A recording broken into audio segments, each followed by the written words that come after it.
Hello दोस्तों, स्वागत करती हूँ आपका आपके अपने यूट्यूब चैनल रामनीर क्लासेस में। अर्धवार्षिक परीक्षा 2021-22 कक्षा 10वीं विज्ञान का हम प्रश्न पत्र इस वीडियो में देखने वाले हैं। तो प्लीज़ वीडियो को पूरा देखें, लाइक करें और दोस्तों के साथ शेयर ज़रूर करें। जैसा कि आप सभी को पता है, 17 तारीख से आपके क्लास 10th के रिटन एग्ज़ाम शुरू होने वाले हैं क्लास 10वीं के। तो इस वीडियो में हम देखेंगे विज्ञान विषय का पेपर। यह एक आदर्श प्रश्न पत्र है। ऐसा पेपर परीक्षा में आने की पूर्ण संभावना है। तो इस वीडियो में आप देखेंगे इस पेपर में किस तरह के प्रश्न हैं और ये पेपर किन किन प्रश्नों से मिलकर बना है, किस तरह के प्रश्न पूछे जाएंगे, कौन से प्रश्न इंपॉर्टेंट हैं। तो यहाँ पर देखेंगे सबसे पहले निर्देश। सभी प्रश्न अनिवार्य हैं। प्रश्न क्रमांक 1 से 4 तक वस्तुनिष्ठ हैं। 5 से 22 तक आंतरिक विकल्प दिए गए हैं। प्रत्येक प्रश्न के लिए आवंटित अंक उनके सम्मुख दिए गए हैं और जहाँ आवश्यक हो वहाँ स्वच्छतामा के चित्र बनाइए, क्योंकि विज्ञान में कई बार चित्र के प्रश्न आते हैं, इसलिए चित्र भी बनाना है। क्वेश्चन नंबर 1 देखेंगे। इसके साथ ही मैं देखिए साथ में इसमें आंसर भी बताती जाऊँगी। तो यहाँ पर जब प्रश्न देखेंगे तो अंतिम में इसके उत्तर भी आपको मिल जाएंगे। देखिए इस तरह से। तो पहले प्रश्न देख लूँगी, लास्ट में आप इसके उत्तर भी लिख लीजिएगा। क्वेश्चन नंबर 1 है, सही विकल्प चुनकर लिखिए। द्रव अवस्था में पाई जाने वाली धातु है मरकरी, सोडियम, एल्यूमिनियम, जिंक। तो आप सभी को पता है कि पारा है वो द्रव अवस्था में पाई जाती है, तो यहाँ ए हो जाएगा मरकरी। दूसरा है, अलिंग जनन मुकुलन द्वारा होता है अमीबा में, यीस्ट में, प्लाज्मोडियम में या लिश्मानिया में। तो यहाँ पर देखिए नीचे आंसर दे रखे हैं, आपको देखना है इसका आंसर। तो यहाँ कुल 8 प्रश्न है। तो यहाँ पर इसका आंसर हो जाएगा बी, यीस्ट में। अब देखिए निम्नलिखित में से कौन सा भौतिक परिवर्तन नहीं है। खोलते पानी से जलवाष्प बनना, बर्फ का पिघलकर जल बनना, नमक का पानी में घुलना और एलपीजी का दहन। तो ये होगा एलपीजी का दहन, ऑप्शन नंबर डी। फिर है, दो तंत्रिका कोशिका के मध्य खाली स्थान को क्या बोलते हैं? दुमिका, सिनेप्स, एक्सोन या आवेग। तो बताइए क्या कहेंगे इसको? दो तंत्रिका कोशिकाओं के मध्य खाली स्थान को क्या कहते हैं? तो देखेंगे हम सही उत्तर। चौथे का उत्तर है बी।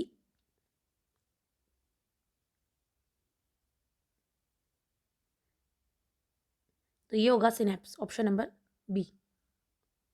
फिर है, मानव युग्म में लिंग गुणसूत्रों के जोड़ों की संख्या होती है। तो आप देखिए कितने होते हैं, 1, 2, 3 या 4। तो ये 2 जोड़े होते हैं, यानी कि इसका बी उत्तर है। फिर भी हम चेक कर लेते हैं। देखिए 5वें का उत्तर होगा, सॉरी यहाँ पर ए दिया है, तो देखिए ए उत्तर हो जाएगा 1। लिंग गुणसूत्र कितने होंगे? तो 1 हो जाएंगे। ठीक है। छठा है, कोई विकल्प विलयन लाल लिटमस को नीला कर देता है, इसका पीएच संबंध क्या होता है? तो लाल लिटमस को नीला कौन करता है? आपको देखना है अम्ल है या क्षार है, उस हिसाब से इसका पीएच मान होगा। तो यहाँ पर छठे का उत्तर देखेंगे डी। तो यहाँ इसका उत्तर लिखेंगे डी 10, यानी कि ये क्षार होगा, इसलिए इसका पीएच मान है 10। फिर है, किसी दर्पण से आप चाहे जितनी दूरी पर खड़े हों, आपका प्रतिबिंब सदैव सीधा प्रतीत होता है। ये दर्पण कौन सा है जो दूरी के प्रतिबिंब को सीधा बनाता है? तो यहाँ पर देखिए 7वें का आपको डी करना है, या तो समतल दर्पण है या उत्तल दर्पण है, जिससे हम कितनी भी दूरी पे खड़े हों प्रतिबिंब सदैव सीधा प्रतीत होता है। फिर है 8वां, मानव नेत्र के जिस भाग पर किसी वस्तु का प्रतिबिंब बनता है वह है, तो ये हो जाएगा पुतली, ऑप्शन नंबर डी। फिर है, रिक्त स्थानों को भरिए। यहाँ पर भी देखिए नीचे आंसर दे रखे हैं, तो आपको यह रिक्त स्थान देखना है। भंगुरता प्राय डैश का मुख्य गुण है। फिर है, धात्विक ऑक्साइड प्राय डैश होते हैं। तीसरा है, शरीर में उपस्थित अपशिष्ट हानिकारक या विषैले पदार्थों का शरीर से बाहर निकालने का प्रक्रम कहलाता है। चौथा है, तंत्रिका तंत्र की प्रमुख इकाई क्या होती है? तो यहाँ पर आंसर देखते जाना है। ठीक है, यहाँ न्यूरॉन हो जाएगा। फिर है, नर युग्म के मादा युग्म के संलयन की क्रिया को क्या कहलाती है? तो यहाँ होगा निषेचन। फिर है, मंडल ने डैश के नियमों का प्रतिपादन किया, तो वंशानुगति के नियमों का प्रतिपादन किया।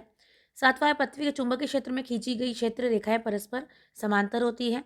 सल्फर के दहन से सल्फर डाइऑक्साइड गैस बनती है। तो ये रिक्त स्थान थे। क्वेश्चन नंबर 3 है, जो सही जोड़े बनाइए। तो यहाँ पर आप देखिए, द्रव धातु, द्रव अधातु, तो होगी ब्रोमीन। ठीक है, तो जैसा कि नीचे दे रखा है, पहले का सी, फिर दूसरे का डी होगा। अतिक्रियाशील धातु होगी, तो ये होगी सोडियम। फिर है नेफ्रॉन, तो नेफ्रॉन क्या है? तो वृक्क की संरचनात्मक इकाई, तो ई कर देंगे। फिर चौथा है रंध्र, रंध्र का किससे मिलान होगा? गैसों का आदान प्रदान से। फिर है पादप का लैंगिक, पादप का लैंगिक, तो यहाँ हो जाएगा पुष्प,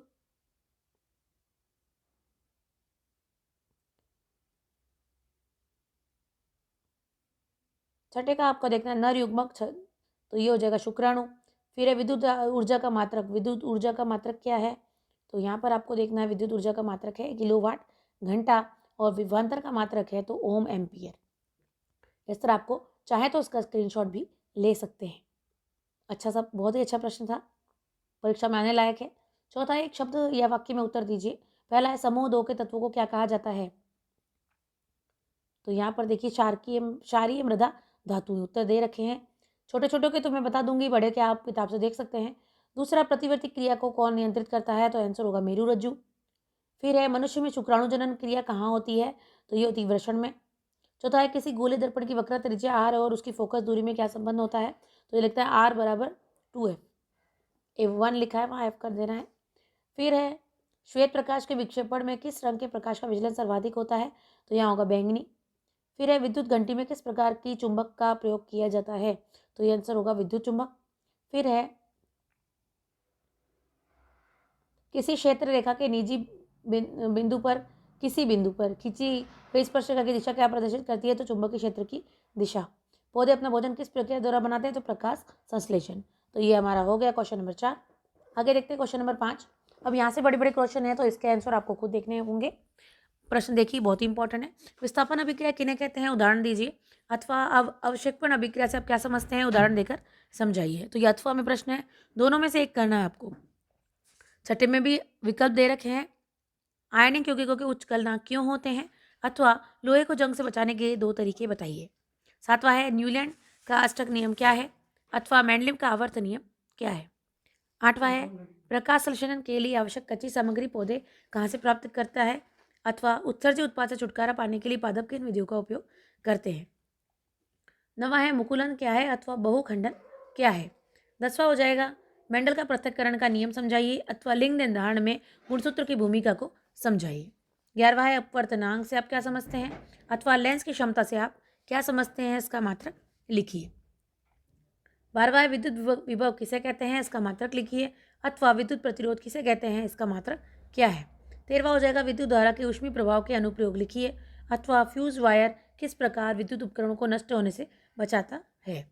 14वां है पारिस्थितिकी क्या है, पारिस्थितिकी तंत्र के प्रमुख घटक कौन कौन से हैं, अथवा ग्रीन हाउस गैसें किसे कहते हैं, किन्हें कहते हैं, उनके नाम लिखिए। 15वां प्रश्न है निम्न में कौन सा परिवर्तन ऊष्माक्षेपी और कौन सा ऊष्माशोषी है। फेरस सल्फेट का अपघटन, सल्फ्यूरिक अम्ल का तनुकरण, सोडियम हाइड्रोक्साइड को जल में घोलना। अथवा में प्रश्न देखिए, निम्न अभिक्रियाओं में अपचायक पहचानिए।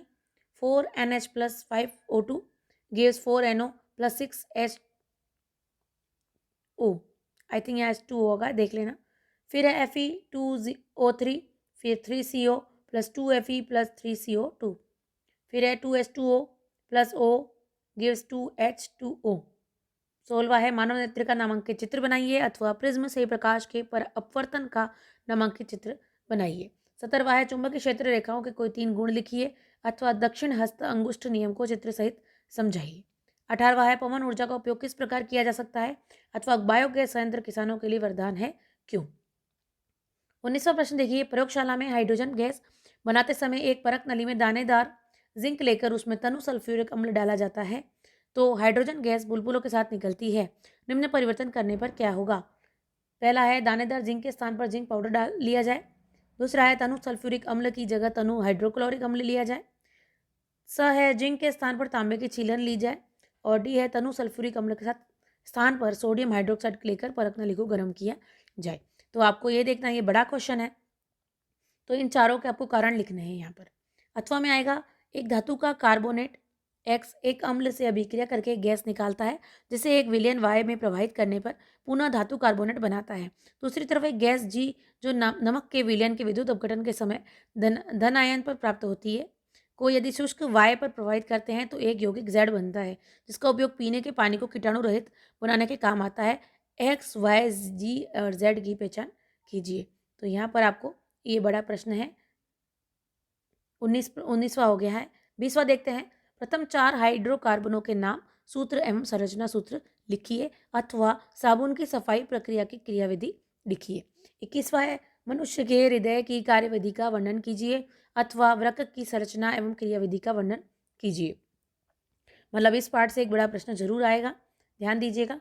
22वां है 5.0 सेमी लंबाई का कोई बिंब 30 सेमी वक्रता त्रिज्या के किसी उत्तल दर्पण के सामने 20 सेमी दूरी पर रखा है। प्रतिबिंब की स्थिति, प्रकृति तथा साइज ज्ञात कीजिए। अथवा 7.0 सेमी साइज का कोई बिंब 18 सेमी फोकस दूरी के किसी अवतल दर्पण के सामने 27 सेंटीमीटर की दूरी पर रखा गया है।